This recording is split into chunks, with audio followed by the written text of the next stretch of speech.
Hi, Joseph Millson here with session 3 on screen acting, acting for television and film.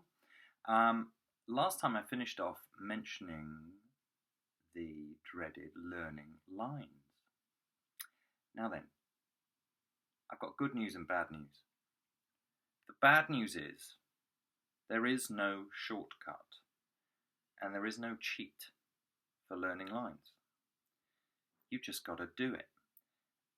But the good news, so there's a lot more good news. The good news is the more often you practice learning lines, the quicker and easier it gets. And the even better news is that the more time you spend on really learning them so that it's difficult to get them wrong, that's how well you've got to learn them. Until you can say them while you're brushing your teeth. That'd be spit everywhere, but you know what I mean. While you're packing your bag, you can say, you've got to know them so well, but the more work you do on it, the better you will be, and the more relaxed you'll be, because let's not forget, everything about film acting is about being relaxed. Even if you're playing a really tense person, the actor inside that performance has got to be relaxed about it, which sounds odd. So learning your lines, sometimes you only get them a day or two before. Many of you will have done auditions for things and you'll be kind of cursing how quickly they expect you to get this self-tape done for whatever. It's kind of realistic. A lot of the time with film and television, there are rewrites done. Even if you've had the script a couple of weeks, the day before filming, they may send you a rewrite. So I'm afraid it is about staying up late the night before, if you have to, and going somewhere quiet, turning your phone off. This isn't some boring dad telling you to do that. This is an actor talking to other actors and actresses, saying turn your phone off, or at least put it on airplane mode or whatever the equivalent is, because the phone can be very useful as a learning device, but not if you keep getting interrupted by Snapchat and what have you. There is a voice memo thing on your phone, which can be very good, because if you just record your lines, you read the other person's line that is your cue line very boringly, and then read your line very straight and normal. Don't do any acting. Don't act too much when you record, if you learn your lines by recording them.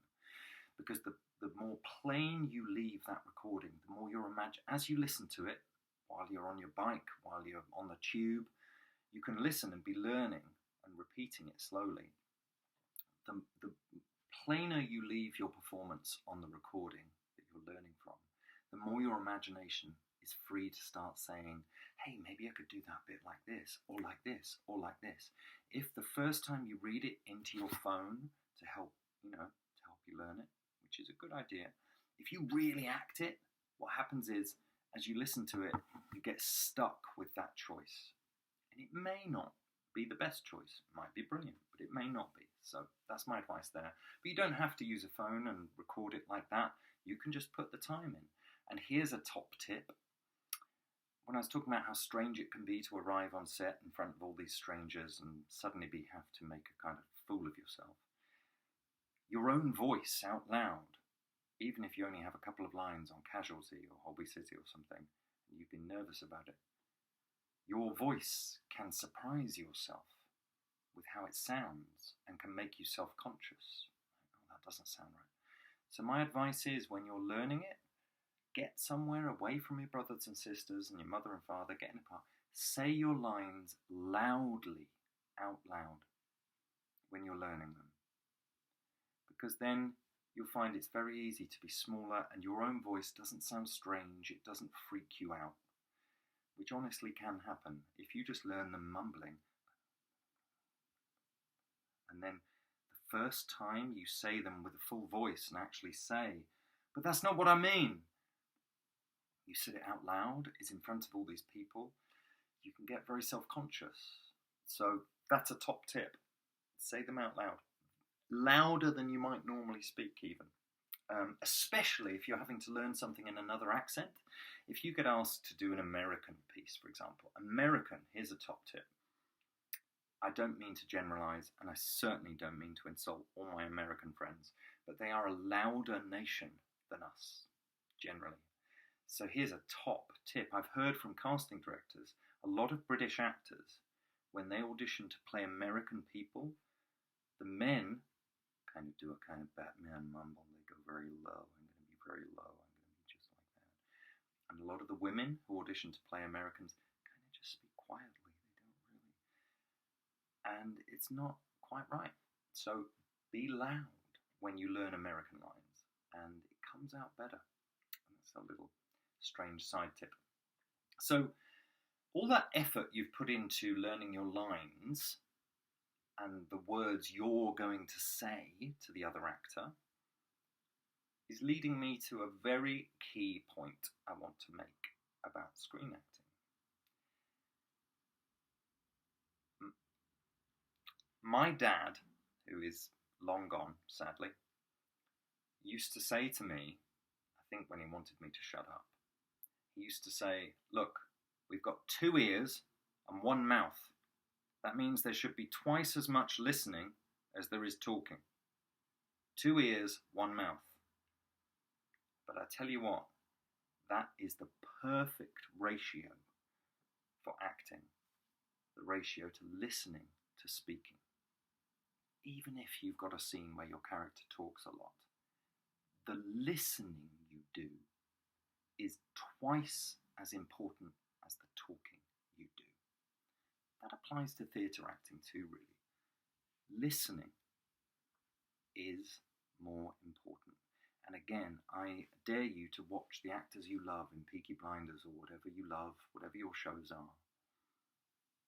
And the bits you love most may not be the bits where they're talking, but the ones where they're listening and they're really in it. There's no trick to this. You could practice this tomorrow with your friends.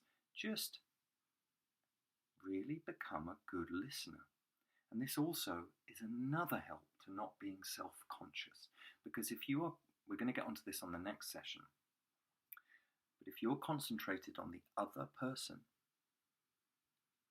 you're not worried about yourself. You're not worried, why do I have my hand there? What am I doing?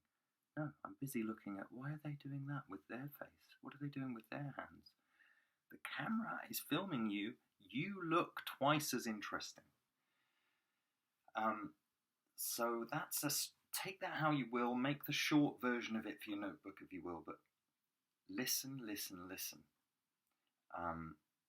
It really does make you, it's sexier than talking. I'm just looking at my notes. Yeah, so we've already said, be brave.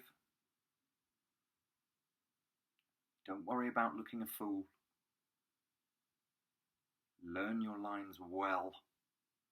Say them out loud before you arrive at the audition or on set.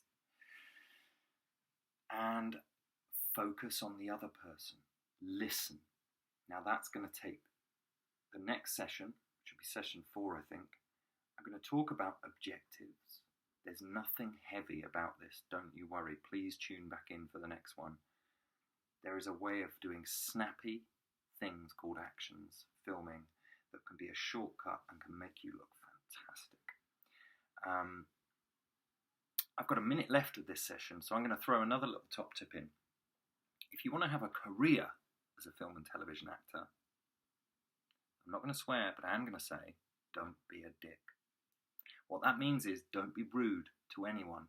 Be grateful to anyone who brings you anything, who helps you with anything. Manners cost nothing, and they are hugely important on a television and film set. Always hang your costume back up. Don't be a dick. Sorry to use a slightly rude word, Pauline Quirk Academy. But honestly, it's worth its weight in gold, and it will get you, if you want to be selfish about it, it will get you hired again. You will get a good reputation. That doesn't mean you can't be dangerous and wild and mad in front of the camera.